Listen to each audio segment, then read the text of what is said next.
Sir Bhinga ಅವ್ರದ್ದು ಸೋಮವಾರ ಅಲ್ವಾ ಸರ್ ಕ್ರಾಸ್ ಎಕ್ಸಾಮಿನೇಷನ್ನು? ಹ್ಞೂನಪ್ಪ, ಇನ್ನು 3 ದಿವಸ ಇದೆ ಅಷ್ಟೇ. ಅವರು ನಿಮ್ಮ ಕ್ರಾಸ್ ಎಕ್ಸಾಮಿನೇಷನಿಂದ ತಪ್ಪಿಸ್ಕೊಳ್ಳೋಕ್ಕೋಸ್ಕರ ಯಾವುದಾದ್ರು ಊರಿಗೆ ಹೊರಟೋದ್ರೆ? ಕೋರ್ಟ್ನವ್ರು ಬಿಡ್ತಾರೇನೆಯ?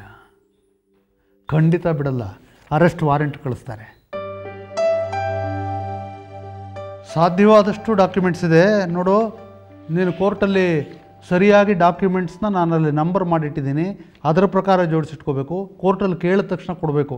ನೀನು ರಜಾ ಇದೆ ಅಂತ ಹಿಂದಿನ ದಿವಸ ಸಿನಿಮಾಗೆ ಅಲ್ಲಿ ಇಲ್ಲಿ ಹೋಗ್ಬಿಡ್ಬಾರ್ದು ಭಾನುವಾರ. ಇಲ್ಲ ಸರ್. ಸೋಮವಾರ ಬೆಳಗ್ಗೆ ಭಿಂಗ ಅವರ ಕ್ರಾಸ್ ಎಕ್ಸಾಮಿನೇಷನ್ ಬಾಕ್ಸ್ಗೆ ಬಂದ ತಕ್ಷಣ ನೀನು ಹುಷಾರಾಗಿರಬೇಕು. ಪ್ರತಿಯೊಂದು ಡಾಕ್ಯುಮೆಂಟ್ನೂ ಸರಿಯಾಗಿ ತೆಗೆದುಕೊಡಬೇಕು. ಸರ್, ನಾನು ಈ ಕೇಸ್ನ ಸ್ಟಡಿ ಮಾಡಿರೋ ಪ್ರಕಾರ ಆ ಲ್ಯಾಬ್ ಚೀಫ್ ಕಾಂತಾದೇವ್ ತ್ರಿಪಾಠಿ ಅವ್ರದ್ದು ಹೇಳಿಕೆ ಇರೋ DVD ಇತ್ತಲ್ಲ ಸರ್, ಅದು ತುಂಬ ಮುಖ್ಯ ಈ ಕೇಸ್ಗೆ. ಆದರೆ ಈಗ ಅದೇ ಇಲ್ವಲ್ಲ ಸರ್, ಏನು ಮಾಡ್ತೀರಾ ಸರ್ ನೀವು? ಅದೊಂದು ಸಮಸ್ಯೆನೇ ಪಾಂಡು ಪಾಟೀಲ. ಆ DVDಲೇ ಭಿಂಗ ಅವ್ರನ್ನ ಸಿಕ್ಕಿಸ್ತಕ್ಕಂಥ ಎಲ್ಲ ಅಂಶಗಳು ಇರೋದು. ಭಿಂಗ ಅವರೇ ಇಡೀ ಕೊಲೆಯ ಹಿಂದಿನ ಸೂತ್ರಧಾರಿ ಎನ್ನುವುದನ್ನು ತೋರಿಸೋದಕ್ಕೆ ಮತ್ತು ಅನೇಕ ಕೊಲೆಗಳಿಗೆ ಅವರು ಕಾರಣರಾಗಿದ್ದಾರೆ ಎನ್ನುವಂಥ DVD ಅದು. ಆದರೆ ಈಗಿಲ್ಲ. ಅದನ್ನೇ ಏನು ಮಾಡೋದು ಅಂತ ಯೋಚನೆ ಮಾಡ್ತಾ ಇದ್ದೀನಿ ಹಗಲು ರಾತ್ರಿ. ನೀನು ಇದನ್ನೆಲ್ಲೂ ಆಚೆ ಹೇಳೋಕ್ಕೆ ಹೋಗಬೇಡ. ಸರಿ ಸರ್. ಪುಟಿ, ವೈಷ್ಣವಿ, ನೀನು ಅಷ್ಟೇ. ಪಾಪ, ಶಾರದತ್ತೆ ಎಲ್ಲಿ ಕಾಣಿಸ್ತಿಲ್ಲ? ಶಾರದತ್ತೇನಾ? ಅವ್ರು ಬರೋದಕ್ಕಿಂತ ಬರದೇ ಇರೋದೇ ಜಾಸ್ತಿ. ಅವರು ದೇವ್ರದ್ದು ಹೋಲ್ಸೇಲ್ ಏಜೆನ್ಸಿ ತೊಗೊಂಡಿರ್ತಾರೆ.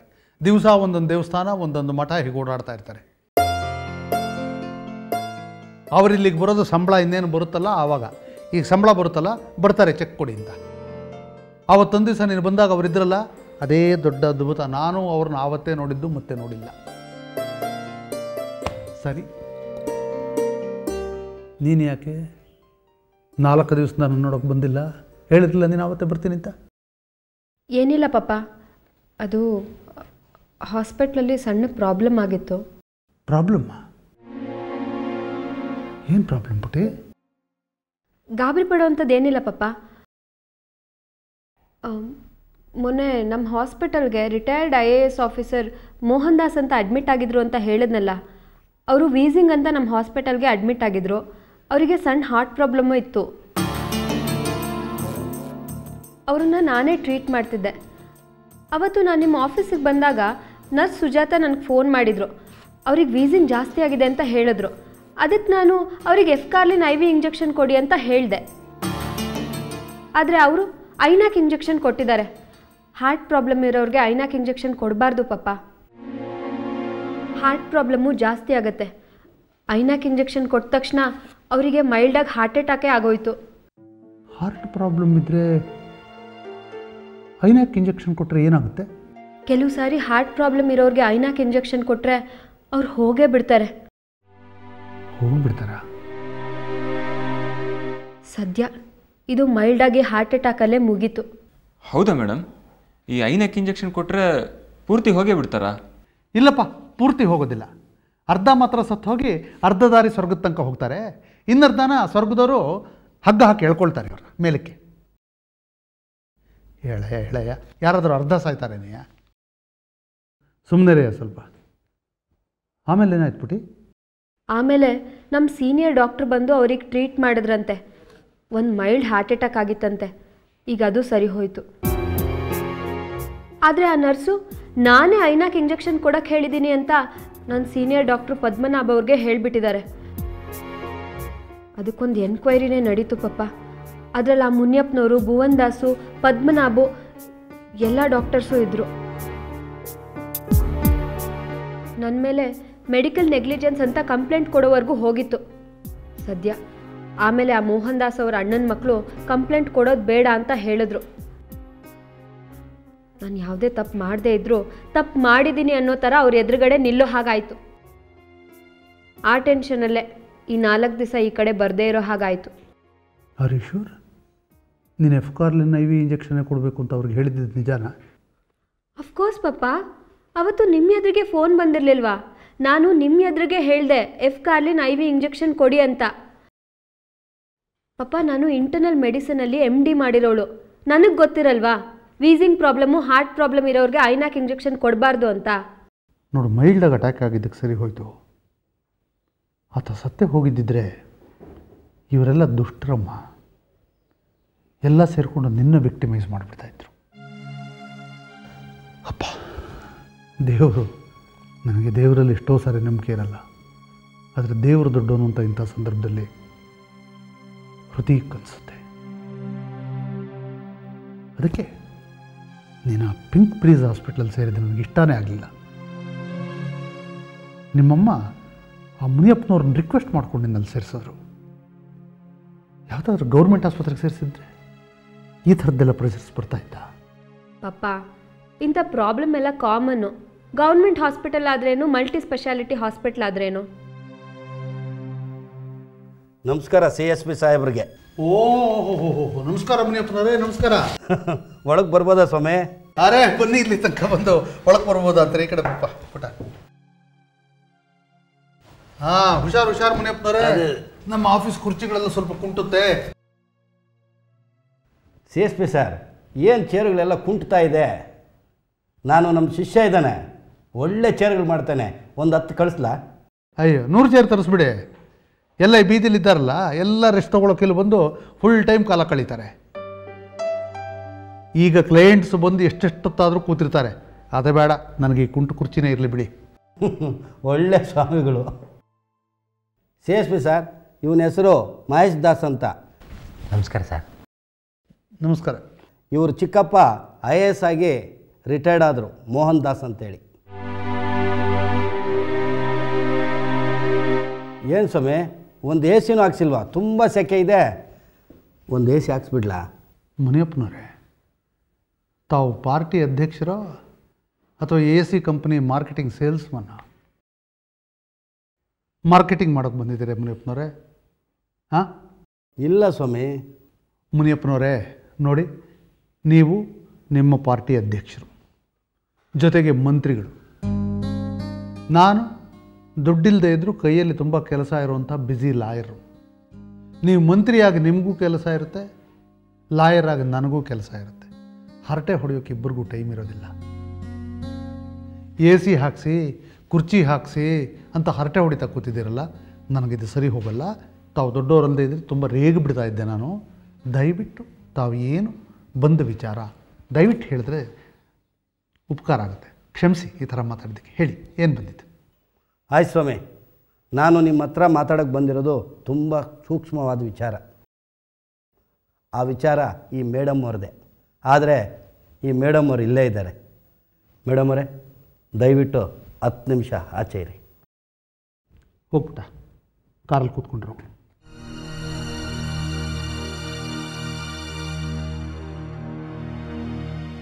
ಮಹೇಶ್ ದಾಸ್, ಕೂತ್ಕೊಳ್ಳಿ. ಯೋ ನಿಂತ್ಕೊಳ್ಳೆ. ಪಾಂಡುಪೇಟೆಲ್ಲ ಮಿನಿಸ್ಟ್ರ್ ಗ್ರೇಡ್ ಏನಂತೇನೋ ಗೊತ್ತೇನೆಯ? ಅವನ ಗ್ರೇಡ್ ಏನು, ಈ ಮಿನಿಸ್ಟ್ರ್ ಗ್ರೇಡ್ ಏನಂತೇನೋ ಗೊತ್ತಿದೆಯಾ ನಿನಗೆ? ನನ್ನ ಪಕ್ಕದಲ್ಲಿ ಕುಂತ್ಕೊ ಅಂತ ಹೇಳ್ತೀಯಲ್ಲ ಅವನ್ನ. ಅವನು ನನ್ನ ಶಿಷ್ಯ, ಅಲ್ಲೇ ನಿಂತಿರಲಿ. ಯೋ, ಅವ್ರು ಹೇಳ್ಬಿಟ್ರು ಅಂತ ಓಡ್ ಬಂದು ಕುಂತ್ಕೊಳಕ್ಕೆ ರೆಡಿ ಆಗಿಬಿಟ್ಟಿದೆಯಲ್ಲ, ಕಾಲುಗಳು ಗಟ್ಟಿಯಾಗಿದೆ, ಅಲ್ಲೇ ನಿಂತ್ಕೊ. ನೋಡಿ ಸ್ವಾಮಿ, ನನ್ನ ಮಾತೇನಿದ್ರು ಡೈರೆಕ್ಟ್ ವಿಚಾರನೇ ಮಾತಾಡೋಕ್ಕೆ ಬಂದಿರೋದು. ಹೇಳಿ. ನೋಡಿ ಸರ್, ನೀವು ನಮಗೆ ಎಗನೆಸ್ಟ್ ಲಾಯರು, ಆದ್ರೂ ನಿಮ್ಮನ್ನು ನೋಡಿದ್ರೆ ನನಗೆ ಶಾನೆ ಭಕ್ತಿ ಅನ್ನೋದಕ್ಕಿಂತ ಭಯ. ನೀವು ನಮ್ಮ ಗುರುಗಳಿದ್ದಾಗೆ, ಶೀಲಾ ಪ್ರಸಾದರು ಅದಕ್ಕಿಂತ ಹೆಚ್ಚಾಗಿ ಗುರುಗಳಿದ್ದಾಗೆ. ನಿಮಗೆ ಗೊತ್ತಿರ್ಬೋದು, ನಿಮ್ಮ ಮಗಳು ನಮ್ಮ ಹಾಸ್ಪಿಟ್ಲಲ್ಲೇ ಕೆಲಸ ಮಾಡೋದು.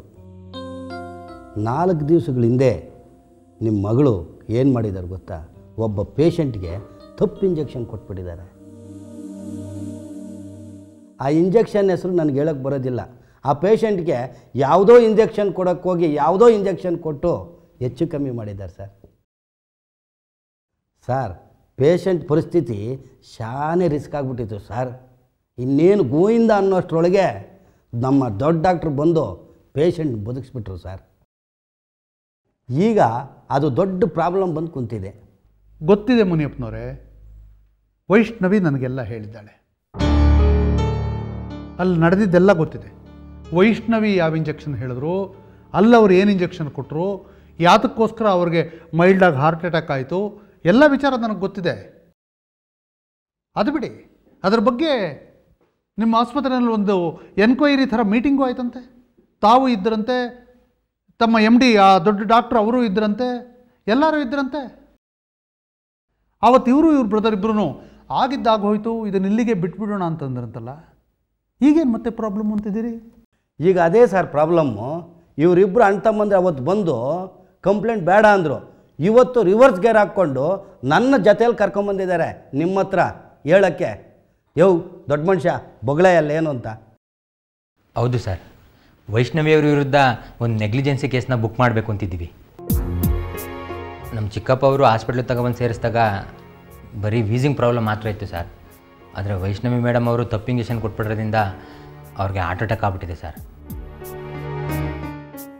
ಮೊದಲು ಡಾಕ್ಟ್ರುಗಳು ಹೇಳ್ತಾಯಿದ್ರು ನಿಮ್ಮ ಚಿಕ್ಕಪ್ಪ 20 ವರ್ಷ ಬದುಕ್ತಾರೆ ಅಂತೆ ಸರ್. ಆದರೆ ಈಗ ಅದೇ ಡಾಕ್ಟ್ರ್ ಹೇಳ್ತಾರೆ ನಿಮ್ಮ ಚಿಕ್ಕಪ್ಪ 1 ವರ್ಷನೂ ಬದುಕಲ್ಲ ಅಂತ. ಎಲ್ಲ ವೈಷ್ಣವಿ ಮೇಡಮಿಂದನೇ ಸರ್. ನಮಗೆ ನ್ಯಾಯ ಬೇಕು ಸರ್, ಅದಕ್ಕೆ ನಾವು ಪೊಲೀಸ್ ಕಂಪ್ಲೇಂಟ್ ಕೊಟ್ಟೇ ಕೊಡ್ತೀವಿ. ಅಲ್ಲ ರೀ, ಆವತ್ತಲ್ಲಿ ನಿಮ್ಮ ಆಸ್ಪತ್ರೆಯಲ್ಲಿ ಎನ್ಕ್ವೈರಿ ಎಲ್ಲ ಮಾಡಿದಾಗ ಯಾರ್ದು ತಪ್ಪಿಲ್ಲ ವೈಷ್ಣವಿ ಇವ್ರದ್ದು, ನಾವೇನು ಕಂಪ್ಲೇಂಟ್ ಕೊಡಲ್ಲ ಅಂತ ಎಲ್ಲ ಹೇಳಿದ್ರಂತೆ. ಆವತ್ತು ಆಸ್ಪತ್ರೆಯಲ್ಲಿ ಎನ್ಕ್ವೈರಿ ಆಗಿದ್ದಾಗ ಈ ವಿಚಾರ ನಿಮ್ಗೆ ಗೊತ್ತಿರಲಿಲ್ವೇನ್ರಿ? ಅವತ್ತೇನೋ ಹಂಗೆ ಅಂದ್ವಿ ಸರ್. ಆದರೆ ಡಾಕ್ಟ್ರು ನಿಮ್ಮ ಚಿಕ್ಕಪ್ಪ 1 ವರ್ಷನೂ ಬದುಕಲ್ಲ ಅಂದಮೇಲೆ ಮನೆಯವರೆಲ್ಲ ಒತ್ತಾಯ ಮಾಡಿ ಕಂಪ್ಲೇಂಟ್ ಕೊಡು ಅಂತಿದ್ದಾರೆ ಸರ್. ರೇ ಮಿಸ್ಟರ್ ಮಹೇಶ್ ದಾಸ್, ಇವರು ಯಾವ ಇಂಜೆಕ್ಷನ್ ಹೇಳಿದ್ರು, ಆ ನರ್ಸ್ ಯಾವ ಇಂಜೆಕ್ಷನ್ ಕೊಟ್ಟರು ಎಲ್ಲ ನನಗೆ ಗೊತ್ತಿದೆ. ಇದ್ರ ಹಿಂದೆ ಎಲ್ಲ ಯಾವುದೋ ನಾಟಕ ಇದೆ ಅಂತ ನನಗೆ ಗೊತ್ತಿದೆ. ತಲೆಗೆಳೆ ಕೆಟ್ಟಿದ್ದೇನೆ ನಿನಗೆ? ಸ್ವಲ್ಪ ಆದರೂ ಜ್ಞಾನ ಇದೆಯೇ? ಮೊನ್ನೆ ಬಂದ್ರಲ್ಲಿ ಹೇಳಿದ್ರು ನಾನು ಕಂಪ್ಲೇಂಟ್ ಕೊಡೋದಿಲ್ಲ ಅಂತ. ನನ್ನ ಇವತ್ತು ಜೊತೆಯಲ್ಲಿ ಕರ್ಕೊಂಬಂದಿದ್ದಾರೆ ಕಂಪ್ಲೇಂಟ್ ಕೊಡಿಸ್ಬೇಕು ಅಂತ. ಏನೇ ನಿಮಿಷಕ್ಕೊಂದು ಮಾತಾಡ್ತಾ ಇದೀಯಾ? ಸ್ವಲ್ಪ ಜ್ಞಾನ ಇಟ್ಕೊಂಡು ಮಾತಾಡೋದು ಕಳೀರಿ. ನಡೆ ಆಚೆ, ದೊಡ್ಡ ಮನುಷ್ಯ ನೋಡಿದ್ದೀನಿ, ನಾನು ಮಾತಾಡ್ತೀನಿ.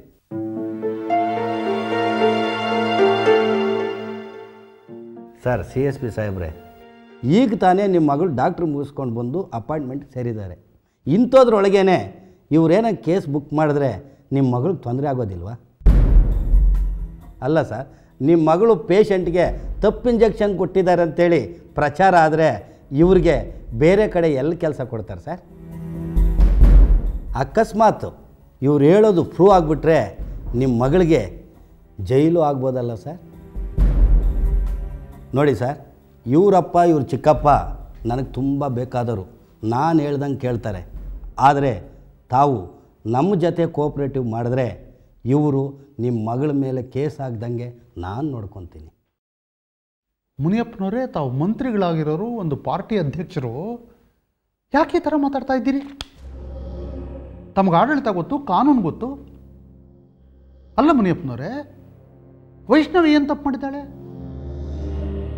ವೈಷ್ಣವಿ ಸರಿಯಾದ ಇಂಜೆಕ್ಷನ್ ಹೇಳಿದ್ರೆ ಅವರು ಯಾವುದೋ ತಪ್ಪು ಇಂಜೆಕ್ಷನ್ ಕೊಟ್ಟಿದ್ದಾರೆ. ಅದ್ಯಾರೋ ಸುಜಾತ ಅನ್ನೋರು, ಅದ್ಯಾರೋ ನರ್ಸು. ವೈಷ್ಣವಿ ಮೇಲೆ ಯಾಕೆ ಕಂಪ್ಲೇಂಟ್ ಕೊಡೋಕ್ಕಾಗುತ್ತೆ? ಅದ್ರಲ್ಲಿ ನಾನು ಕೋಆಪ್ರೇಟ್ ಮಾಡೋಂಥದ್ದೇನಿದೆ? ತಪ್ಪು ಮಾಡದೇ ಇರ್ಬೋದು, ಆದರೆ ತಪ್ಪು ಮಾಡಿಲ್ಲ ಅಂತ ಗೊತ್ತಾಗೋದು ಯಾವಾಗ? ಕೋರ್ಟಿಗೆ 3 ವರ್ಷ ಅಳ್ದ ಮೇಲೆ. ಅಲ್ಲಿಂದ ತಕ್ಕ ನಿಮ್ಮ ಮಗಳ ಪರಿಸ್ಥಿತಿ ಆಲೋಚನೆ ಮಾಡಿ ಸರ್. ಆಯಿತು ಮುನಿಯಪ್ಪನವರೇ, ಯಾರು ತಪ್ಪು? ಅವ್ರಿಗಾಗಿರೋದು ಬರೀ ಹಾರ್ಟ್ ಅಟ್ಯಾಕ್ ಆಗಿತ್ತಷ್ಟೇ, ಪ್ರಾಣ ಏನು ಹೋಗಿಲ್ವಲ್ಲ. ಹಾರ್ಟ್ ಅಟ್ಯಾಕ್ ಅಂದರೆ ಆಯುಸ್ಸು ಅರ್ಧ ಮುಗ್ದಂಗೆ. ಅಂದರೆ 10 ಮೆಟ್ಲಲ್ಲಿ 5 ಮೆಟ್ಲು ಕ್ಲೋಸು. ಮತ್ತು ಏನು ಸೊಲ್ಯೂಷನ್ ಹೇಳೋದಕ್ಕೆ ತಾವು ಬಂದಿರೋದು? ನೋಡಿ ಸರ್, ನಿಮ್ಮ ಮಗಳ ಮೇಲೆ ಕೇಸ್ ರಿಜಿಸ್ಟರ್ ಆಗಬಾರ್ದು ಅಂದರೆ ನೀವು ನಮ್ಮ ರಾಜಾನಂದ ಸ್ವಾಮಿ ಕೇಸ್ನಿಂದ ರಿಟೈರ್ಡ್ ಆಗಬೇಕು.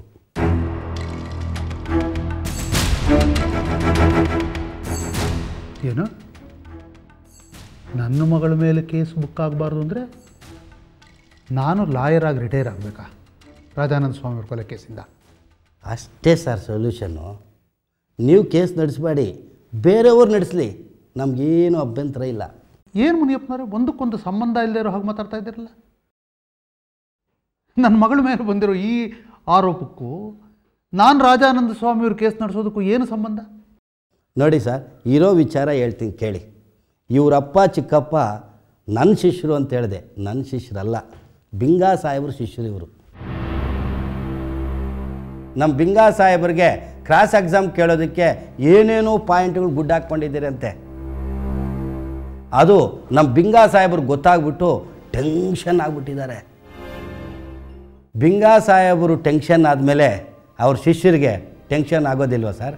ಅದಕ್ಕೇ ನಿಮ್ಮ ಮಗಳ ಮೇಲೆ ಕಂಪ್ಲೇಂಟ್ ಕೊಡೋಕ್ಕೆ ಇವ್ರು ಬಂದಿರೋದು.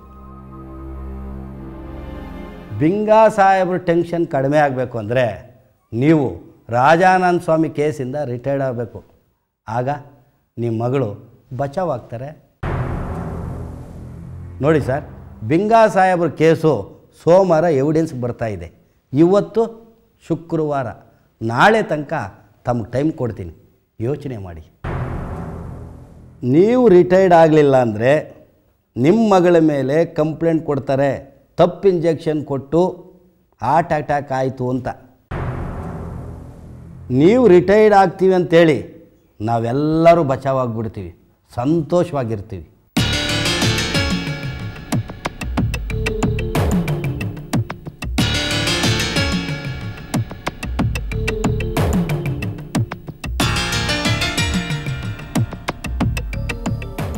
ಪಾಂಡು ನೋಡಪ್ಪ, ಅಲ್ಲಿ ಆಚೆ ಕಾರಲ್ಲಿ ವೈಷ್ಣವಿ ಕೂತಿದ್ದಾಳೆ. ವೈಷ್ಣವಿನ ಕರಿ. ಹಾಗೆ ಇವ್ರ ಜೊತೆ ಬಂದಿದ್ದಾರಲ್ಲ ಆ ಮಹೇಶ್ ದಾಸ್, ಅವ್ರನ್ನೂ ಸ್ವಲ್ಪ ಒಳಗೆ ಬರ ಹೇಳು.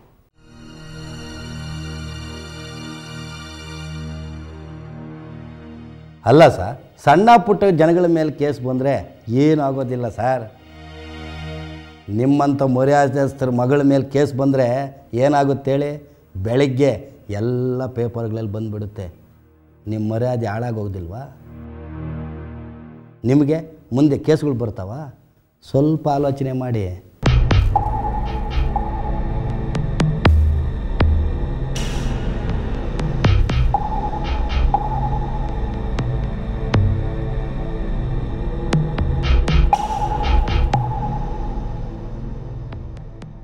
ನೋಡು ವೈಷ್ಣವಿ, ಇವರು ಚಿಕ್ಕಪ್ಪ IAS ಆಫೀಸರ್ ದಾಸ್ ಅವರು. ಅವರಿಗೆ ಆ ವೀಸಿಂಗ್ ಬಂದಾಗ ನೀನು ಯಾವ ಇಂಜೆಕ್ಷನ್ ಕೊಡೋದಕ್ಕೆ ಆ ನರ್ಸ್ಗೆ ಹೇಳಿದೆ? ಎಫ್ಕಾರ್ಲಿನ್ IV ಇಂಜೆಕ್ಷನ್ ಪಪ್ಪ. ವೀಸಿಂಗ್ ಬಂದವ್ರಿಗೆ ಎಫ್ಕಾರ್ಲಿನ್ IV ಇಂಜೆಕ್ಷನ್ ಕೊಡ್ತಾರೆ, ಅವ್ರಿಗೇನು ತೊಂದರೆ ಆಗಲ್ಲ. ಆದರೆ ಅದು ನರ್ಸ್ ಕೊಟ್ಟಿದ್ದೆ ಇಂಜೆಕ್ಷನ್, ಐನಾಕ್ ಇಂಜೆಕ್ಷನ್. ನೀವು ಯಾವ ಇಂಜೆಕ್ಷನ್ ಕೊಡೋಕೆ ಕೇಳಿದ್ರು ಅದನ್ನೇ ತಾನೇ ನರ್ಸಮ್ಮ ಕೊಟ್ಟಿದ್ದು. ಪುಟ್ಟಿ, ನೀನು ಹೇಳಿದೆಯಲ್ಲ, ಹಾರ್ಟ್ ಪ್ರಾಬ್ಲಮ್ ಸ್ವಲ್ಪ ಇರೋರಿಗೆ ಐನಾಕ್ ಇಂಜೆಕ್ಷನ್ ಕೊಟ್ಟರೆ ಹಾರ್ಟ್ ಅಟ್ಯಾಕ್ ಆಗ್ಬೋದು ಅಥವಾ ಅವ್ರ ಜೀವನೇ ಹೋಗ್ಬಿಡ್ಬೋದು ಅಂತ. ನೀನು ಎಫ್ಕಾರ್ಲಿನ್ ಹೇಳಿದ್ರು ಕೂಡ ನೀನು ಹೇಳಿದ್ದ ಐನಾಕೆ ಅಂತ ಹೇಳಿಬಿಟ್ಟು ಇವರು ಅದನ್ನು ಉಪಯೋಗಿಸ್ಕೊಂಡು ನಿನ್ನ ಮೇಲೆ ಮೆಡಿಕಲ್ ನೆಗ್ಲಿಜೆನ್ಸ್ಗೆ ಒಂದು ಕಂಪ್ಲೇಂಟ್ ಕೊಡಬೇಕು ಅಂತ ಇದ್ದಾರೆ.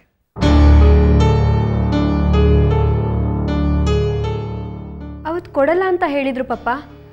ಇದರಲ್ಲಿ ನಂದೇನು ತಪ್ಪಿಲ್ಲ. ಪುಟ್ಟಿ, ಆವತ್ತು ಹಾಗಂದರು, ಆದರೆ ಇವತ್ತು ಅವರ ಪಾಲಿಗೆ ಸತ್ಯನೇ ಬೇರೆ ಆಗಿಬಿಟ್ಟಿದೆ. ಇಂಥವ್ರಿಗೆಲ್ಲ ಸತ್ಯ ದಿನ ದಿನಕ್ಕೆ ಬದಲಾಗ್ತಾ ಇರುತ್ತೆ. ಅವರ ಒತ್ತಡಗಳಿಗೆ ಅನುಸಾರವಾಗಿ, ಅವರ ದುರಾಸೆಗೆ ಅನುಸಾರವಾಗಿ ಅವರ ಸತ್ಯಗಳು ಬದಲಾಗುತ್ತೆ ಪುಟ್ಟಿ. ಆವತ್ತು ನಿಂದೇನು ತಪ್ಪಿಲ್ಲ, ಕೊಡೋದಿಲ್ಲ ಅಂತಂದರು. ಇವತ್ತು ಅವ್ರ ಮೇಲೆ ಒತ್ತಡ ಬಂದಿದೆ. ಇವತ್ತು ಅವರಿಗೆ ಬೇಕಾಗಿರೋದು ನಿನ್ನ ಮೇಲೆ ಸೇಡಲ್ಲ, ನನ್ನ ಮೇಲೆ. ನಾನು ರಾಜಾನಂದ ಸ್ವಾಮಿಯವರ ಮರ್ಡರ್ ಕೇಸ್ನಲ್ಲಿ ಆರೋಪಿಗಳ ಪರ ವಕೀಲ ಸ್ಥಾನದಿಂದ ನಿವೃತ್ತಿ ಆಗಬೇಕು, ನಾನೇ ರಿಟೈರ್ ಆಗಬೇಕು ಅಂತ ಕೇಳ್ತಿದ್ದಾರೆ. ಭಿಂಗಾ ಅವರದ ಕ್ರಾಸ್ ಎಕ್ಸಾಮಿನೇಷನ್ ಆಗುತ್ತೆ ಸೋಮವಾರ. ಆವತ್ತು ನಾನು ಆರೋಪಿಗಳ ಪರ ಲಾಯರ್ ಹಾಕ್ಕೊಡ್ದು, ಕೇಸನ್ನು ನಾನು ನಡೆಸ್ಕೊಡ್ದು, ಕ್ರಾಸ್ ಎಕ್ಸಾಮಿನೇಷನ್ ನಾನು ನಡೆಸ್ಕೊಡ್ದು ಅಂತ ಅವರಿಷ್ಟ. ಅದಕ್ಕಾಗಿ ಒತ್ತಡ ತಂದು ನಿನ್ನನ್ನು ಮುಂದೆ ಇಡ್ತಾ ಇದ್ದಾರೆ. ಗುರಿ ನಿನ್ನ ಕಡೆಗೆ, ಬಾಣದ ಗುರಿ. ಆದರೆ ಬಾಣ ತಗೊಳ್ಳೋದು ಮಾತ್ರ ನನಗೆ. ನೋಡು, ನಾನಿದಕ್ಕೆ ಒಪ್ಕೊಂಡ್ರೆ ರಾಜಾನಂದ ಸ್ವಾಮಿಯವರ ಕೇಸಲ್ಲಿ ಬೇರೆ ಲಾಯರ್ನಿಟ್ಟರೆ ಆ ಬೇರೆ ಲಾಯರ್ಗೆ ನನಗೆ ಭಿಂಗಾ ಅವರ ಬಗ್ಗೆ ಗೊತ್ತಿರುವಂಥ ರಹಸ್ಯಗಳು ಗೊತ್ತಿಲ್ಲ. ಹಾಗಾಗಿ ಅನೇಕ ಅನ್ಯಾಯಗಳು ಅಲ್ಲೇ ಮುಚ್ಚಿ ಹೋಗ್ಬಿಡುತ್ತೆ ಭಿಂಗಾ ಅವರ ಪಾಳೆಯದಲ್ಲಿ. ಹಾಗಾಗಿ ನಾನು ರಿಟೈರ್ ಆಗಬೇಕು ಅಂತ ಕೇಳ್ತಿದ್ದಾರೆ. ನಾನು ರಾಜಾನಂದ ಸ್ವಾಮಿಯವರ ಕೇಸ್ನಲ್ಲಿ ರಿಟೈರ್ ಆಗಬೇಕಾ? ಆ ಒತ್ತಡಕ್ಕೆ ಬಗ್ಗಬೇಕಾ ಹೇಳು? ಇಲ್ಲ ಪಪ್ಪ, ಬೇಡ. ಇವ್ರು ಬೇಕಿದ್ರೆ ಕೇಸ್ ಬುಕ್ ಮಾಡಲಿ, ನಾನು ಯಾವುದೇ ತಪ್ಪು ಮಾಡಿಲ್ಲ. ಬೇಕಿದ್ರೆ ನಾವು ಫೈಟ್ ಮಾಡೋಣ. ನೀವು ಈ ಕೇಸಿಂದ ರಿಟೈರ್ ಮಾತ್ರ ಆಗಬೇಡಿ.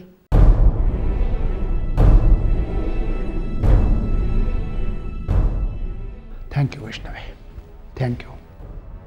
It will be difficult for you. ಆ ಥರ ಅವ್ರ ಕೇಸ್ ಹಾಕಿದ್ರೆ ಅದನ್ನು ಎದುರಿಸೋದಕ್ಕೆ ನಾವು ಸಿದ್ಧವಾಗಬೇಕಾಗತ್ತೆ. Let's fight. ಆಯ್ತಾ ಮುನಿಯಪ್ಪನವರೇ? ಗೊತ್ತಾಯ್ತಲ್ಲ? ಇಲ್ಲ, ನಾನು ರಾಜಾನಂದ ಸ್ವಾಮಿಯವರ ಕೇಸ್ನಿಂದ ರಿಟೈರ್ ಆಗೋದಿಲ್ಲ. ಈ ಥರ ಒತ್ತಡಕ್ಕೆ ನಾನು ಬಗ್ಗೋದಿಲ್ಲ. ತಾವಾಗಲಿ ಭಿಂಗಾವರಾಗಲಿ ನಾನು ರಾಜಾನಂದ ಸ್ವಾಮಿಯವರ ಕೇಸಿಂದ ರಿಟೈರ್ ಆಗಬೇಕು ಅಂತ ಒತ್ತಡ ತಂದರೆ, ಒಬ್ಬ ಕೋರ್ಟ್ ಆಫೀಸರ್ ಮೇಲೆ ಅನ್ಯಾಯವಾಗಿ ಒತ್ತಡ ತರ್ತಾ ಇದ್ದಾರೆ ಅಂತ ಹೇಳಿಬಿಟ್ಟು ನಾನು ಜಡ್ಜ್ ಸಾಹೇಬರಿಗೆ ನಿಮ್ಮಿಬ್ಬರ ಮೇಲೆ ಕಂಪ್ಲೇಂಟ್ ಕೊಡ್ತೇನೆ. ನಿಮ್ಮ ಮೇಲೆ ಅವರು ಕ್ರಮ ತಗೊಳ್ತಾರೆ. ನಿಮ್ಮ ಒತ್ತಡಗಳಿಗೆ ನಾನು ಯಾವ ಕವಡೆ ಕಾಸಿನ ಬೆಲೆಯನ್ನು ಕೊಡೋದಿಲ್ಲ. ಇಬ್ಬರ ಸಮಯನೂ ವ್ಯರ್ಥ ಆಗೋದು ಬೇಡ ಅಲ್ವಾ? ದಯವಿಟ್ಟು ಹೋಗಿ ಭಿಂಗಾ ಸಾಹೇಬರಿಗೆ ಹೇಳಿ ಕೋರ್ಟ್ನಲ್ಲಿ ಮೀಟ್ ಮಾಡ್ತಾರಂತೆ ಅಂತ ಹೇಳಿ ನನ್ನ ನಮಸ್ಕಾರ ತಿಳಿಸ್ಬಿಡಿ ಅವ್ರಿಗೆ. ಹೋಗ್ಬಿಟ್ಟು ಬನ್ನಿ. ಈ ಮುನಿಯಪ್ಪನ ಬಿಂಗಾವರನ್ನ ಎದುರಾಕ್ಕೊತಾ ಇದ್ದೀರಿ. ದೇವರು ನಿಮ್ಗೆ ಒಳ್ಳೇದು ಮಾಡಲಿ. ಬರೇ